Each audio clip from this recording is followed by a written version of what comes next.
All right. Good morning, everybody. Welcome to our LinkedIn Live show, our weekly show, Scale with Strategy. My name is Elizabeth McFadden, and I am a brand strategy expert. And my name is April Beach, and I help companies launch and scale online.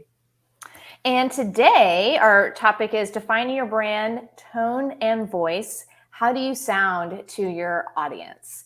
And, this is really a part of brand strategy. When you're creating your overall brand, your brand architecture, your brand strategy, this is a part of it, just like your messaging is, just like your logo, just like your tagline.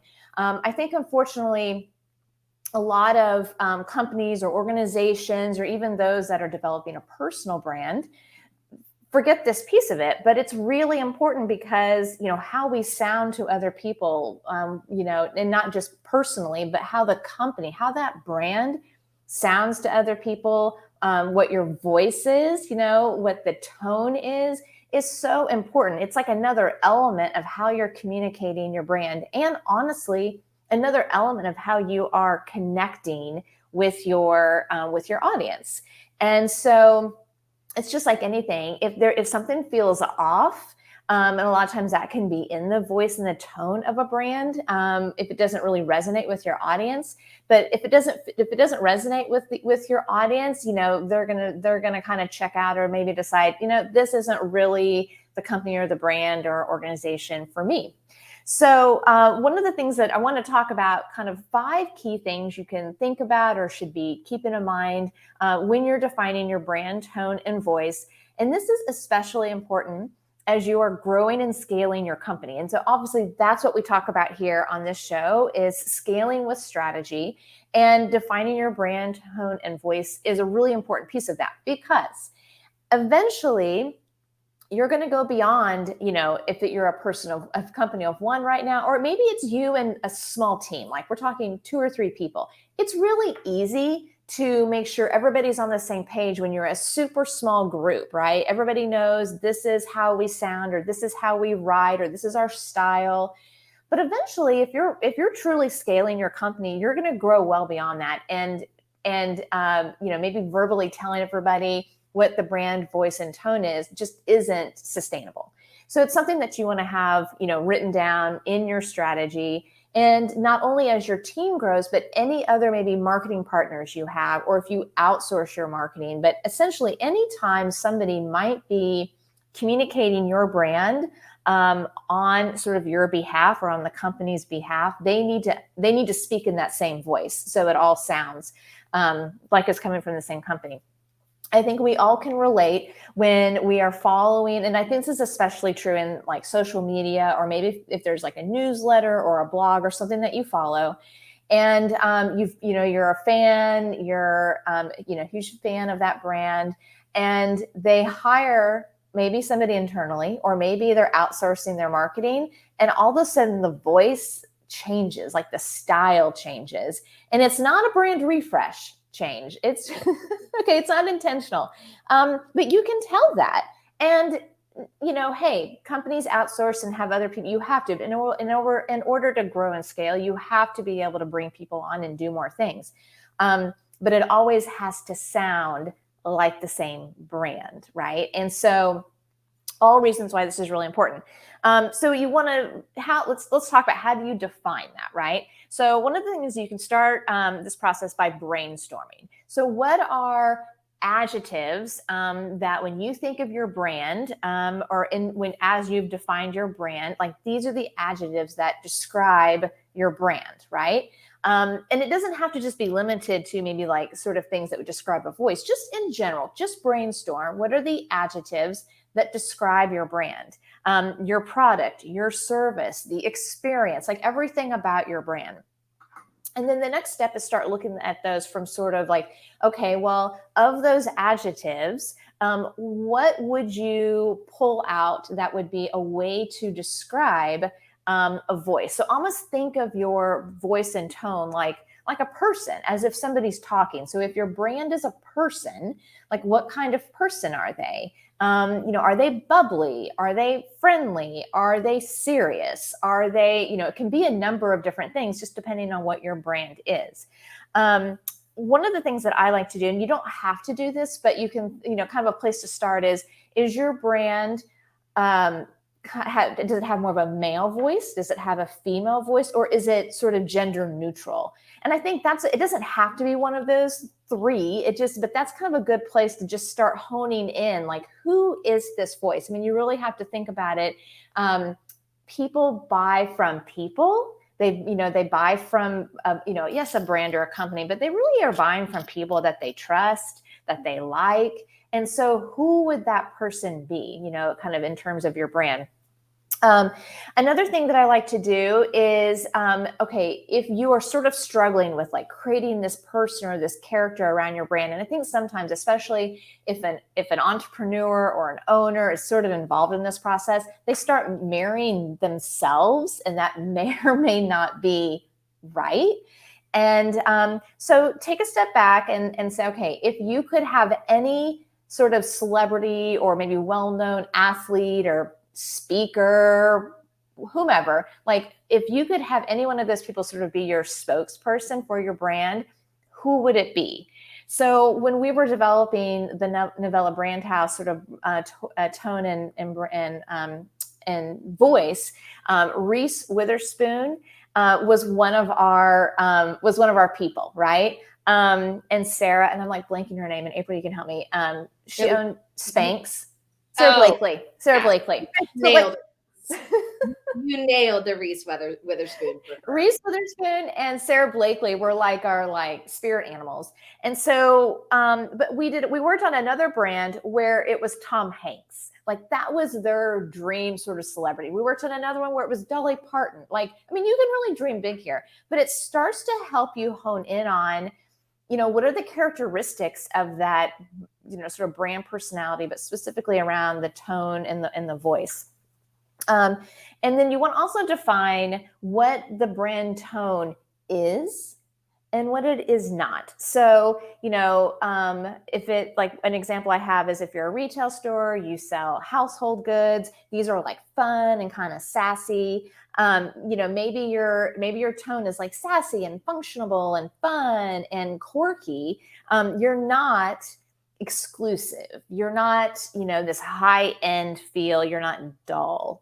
So you can, but again, that all of that gives somebody parameters that when they are taking over, they're doing your social media, they're writing ad copy for you, they're creating a pitch deck for you, right? I mean, any of those things, they can say, okay, they can look at that and say, is this on brand for us?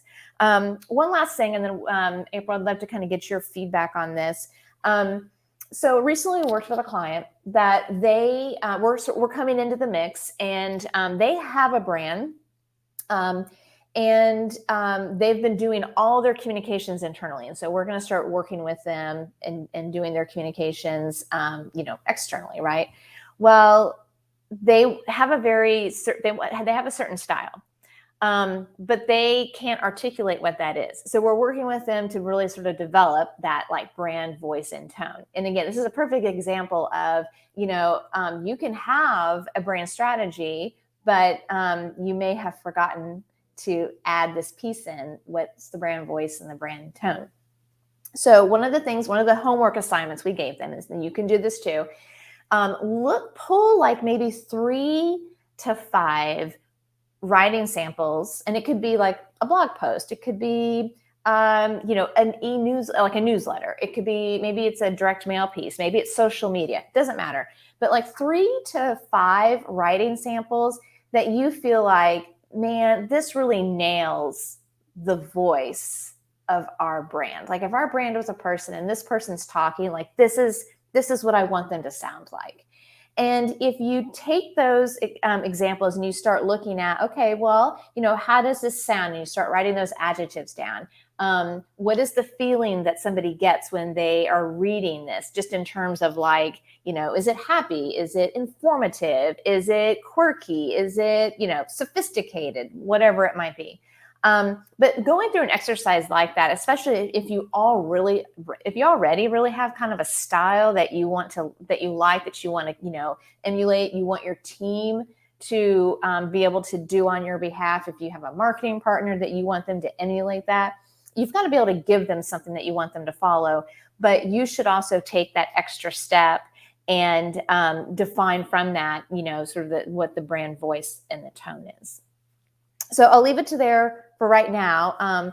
April, would love your feedback, because you work with brands and scaling companies all the time, and especially in the online space.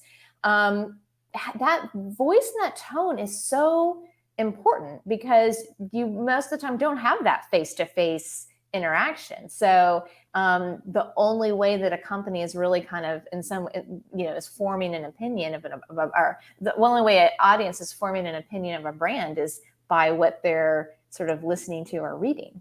Right. See if my voice can work today.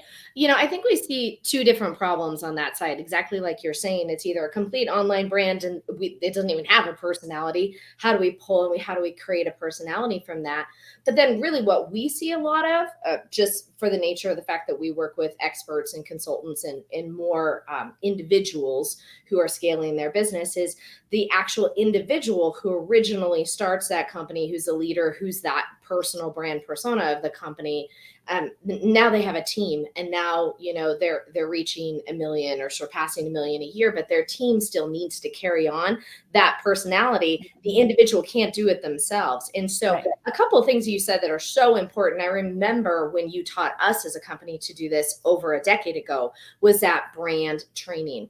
We actually took that time and did an entire online brand training that wasn't for other people. It was only for our team. And it was not only the colors and, how we present ourselves visually, but how we present ourselves, psychologically as well, and how we come across. And it was a lot of getting our team to know me. And that was a really big part of it in who I am, because I have a very, not a different, but a stronger personality. And so I would just recommend anybody watching this to, don't take the brand training lightly. Take the time, even if it's just you in there with your new hire saying, hey, this is who I am. And this is a little bit about why we want the brand to feel this way. But then again, for businesses that don't yet have that brand personality, online businesses, there isn't that individual charging the front. I really feel like now more than ever, exactly like you were saying, Elizabeth, that people buy from people, not from companies. And we want them to feel like your online brand is, whatever that is, like Elizabeth saying, their BFF or their long lost secret sauce they've been looking for, whatever that is. And so all of those things are just incredibly important now, I believe, more than ever. So just really, really great points that you made. Yeah. And, sometimes when, and really you're just like your brand strategy, just like your brand personality, your voice and your tone really should be your own. And I mean your own is in like your own companies, right? Your own brand. If there's a competitor that you really admire and maybe even kind of look up to them a little bit, you sort of aspire to be them, or, let's be honest, overtake them one day. Just because something's working for them, like their certain tone, their voice, doesn't mean you should do that too. Because it's just like, again, it's like just kind of like people. Everybody is different. People are coming to your brand for different reasons than you're going to your competitors. Be you, be authentic. That's such an overused word, but again, like, don't create a brand voice and tone that don't work with really who you are as a brand. And if I can suggest just a different word for that, somebody here on LinkedIn said it. They're like, authenticity is so overused and it's so sad because it's so important. They replace that word with genuine. So if you're hitting a wall with the word being authentic, just change it to genuine. I was like, oh yeah, that feels more natural now. Absolutely. So yeah, like think about who are you, who is your company genuinely? And again, don't try to emulate somebody else. Don't copy somebody else. Be you and, be real. That's what honestly, I feel like it doesn't matter what industry you're in. People just want real. It doesn't mean you have to like air your dirty laundry. It just means to be real, be genuine. So that's the other thing, when you're creating this tone and a voice, don't create something that you think you should be. especially in your industry. It might even be, maybe maybe the best thing you can do is just be you, because you are different enough, and you're different from what the industry norm is, that's what people like about you and that they'll resonate with. So I'll leave it there. We could talk about this topic, like any of these branding topics, all day. But again, just I'm going to recap real quickly, and I'll put in the comments a link to a blog post that we wrote recently. It's on the Novella Brand House website under the note. It's called Defining Your Brand Tone and Voice. And we talk about these things in there. But so first step, just start by brainstorming adjectives that you feel like describe your brand, describe the experience in the products. Think about how the sound of your brand, what that voice and that tone is like if it was a person, is it male, female, is it gender neutral? A pro tip is if you're struggling, think of a celebrity or some sort of, somebody kind of famous, that if they could be your spokesperson, that's who they would be. And what are some of those personality aspects to that spokesperson that can help describe your voice and your tone. And again, describe what your tone is and what it is not. So, yes. Awesome tips. And I just pinned a comment there as we end. Can't wait to talk so much more about Web 3 or 3.0. And so we'll be diving a lot into that too. That's a great point. So there you go. Start now, and you'll be ahead of the game when it's time to convert. Okay. Yeah. And just like we were saying earlier, April, with, your clients' online businesses, I mean, same thing applies in the metaverse and Web3. Like it's all, again, it's not in sort of real life, it's in this virtual space. So even more important is the brand tone and voice. And shouldn't be an afterthought for anybody, but really is a part of your brand strategy. So Jeff, thank you for that comment. And thanks for bringing that up. We're going to be, I think, here and everywhere, you're going to be hearing a lot more about the metaverse and Web3, because it's here, it's coming, and it's where things are going. Yeah. Pretty exciting. Yeah. All right. Have an awesome day. Thank you so much, Elizabeth. That was great. Awesome. We'll see you guys next week. Thank you. Bye.